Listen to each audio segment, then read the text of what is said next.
मेरा सौभाग्य हुआ कि मैं कांसीराम साहब के साथ बंगाल में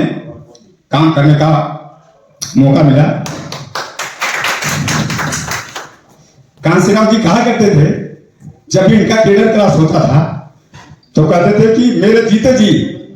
बहुजन समाज के लोग संगठित होकर राजपाट ले लो,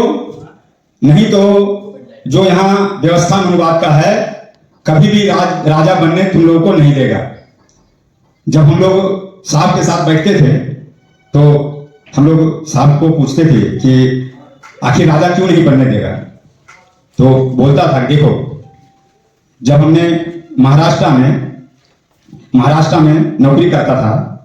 और नौकरी के दरमियान में बाबा साहब का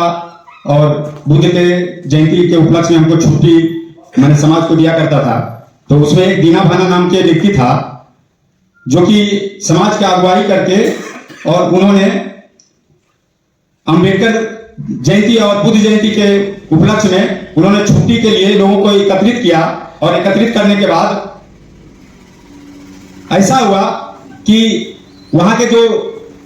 उच्च वर्ग के जो पदाधिकारी लोग थे उसमें हम भी एक आईएएस थे और हमको पता भी नहीं होने दिया, और वो लोग अपने में बैठकर मीटिंग करके और उन्होंने जो है निर्णय ले लिया। तो उसी तरह से अगर हम लोग संगठित होते हैं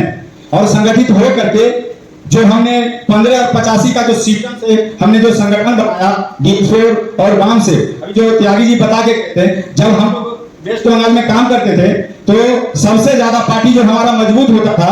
उस समय पूरे भारत में वाम से जो भी हमारे schedule caste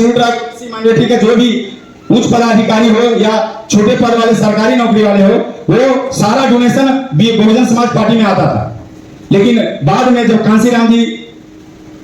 Bahujan Samaj party का 14 अप्रैल 84 में जब गठन हुआ, और गठन होने के बाद में 1585 का जो सिस्टम पे हमारा पार्टी का निर्माण हुआ, और पार्टी के निर्माण के बाद वाम से जो सहयोग किया करता था, वो सहयोग के बाद हमारा देश में जब 1585 का पार्टी बना तो भारत में मनुवादियों के द्वारा और हमारे जो बहुजन समाज के बहुत से विद्वान लोग थे वो जातीय स्तर का 6747 जाति में तो पहले ही बांट के रखा था, और बहुजन समाज पार्टी जैसे ही बना 84 में, उसके बाद भारत में जाति की पार्टी बनना चालू हो गया। पासवान की पार्टी, यादव की पार्टी, कोयरी की पार्टी, कुर्मी की पार्टी, मुसहर की पार्टी, जो 85% का लिए कांसीराम जी बनाया था, अब इधर जाति के पार्टी बना करके टुकड़ों में बटा, और टुकड़ों में बटने के कारण हम लोग का राजपाट चला गया। और आज चैलेंज है, आज चैलेंज इस बात का है कि अभी वो लोग टुकड़े में बटा पार्टी बनाया, क्या मेंबर पार्लियामेंट पे जहां से आप राजा बन करके हक और अधिकार दिला सकते थे, क्या बना? चैलेंज के साथ में रहा है। आरजेडी क्षेत्रीय बन के रह गया,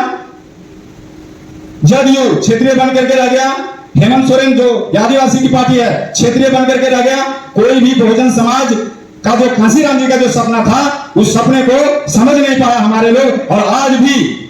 भी तीसरी शक्ति के रूप में जब हम बीजेपी से उठते हैं तो बोलते कांग्रेस अच्छा था, कांग्रेस में चले जाते हैं, जब कांग्रेस से उठते हैं तो बीजेपी में चले जाते हैं। अरे भाई, कांसीराम साहब तीसरा मोर्चा के रूप में बहुजन समाज पार्टी का निर्माण किया था। आज तक हम लोग बहुजन समाज पार्टी को समझ नहीं पाए और इधर उधर चाटुकारी हम लोग करते रहे। बहुजन समाज पार्टी को जो 85% के विचारधारा से इन्होंने बनाया था, आज तक हम लोग समझने का काम नहीं किए। हम लोग गांव-गांव जाएं, गांव-गांव जाकर के समझाने का काम करें कि बहुजन समाज पार्टी अगर बनाया कांसीराम साहब ने तो किस उद्देश्य से बनाया था। हम लोग को डायरेक्ट राजा बनने के उद्देश्य से बनाया था, क्योंकि 85% वोट हमारा है और आज 15 वाला का चल रहा है, और 15 वाला में हम लोग चाटुकारी आज तक करते आ रहे हैं। तो हम लोग मिशन को समझें, ये राजा बनाने वाला मिशन है, और घर घर में जाकर के लोगों को, महिलाओं को बताना पड़ेगा कि ना कांग्रेस में तुम्हारा हक अधिकार है, ना बीजेपी में है। अगर है तो तीसरे मोर्चे का जो बहुजन समाज पार्टी का निर्माण कांसीराम जी ने किया था,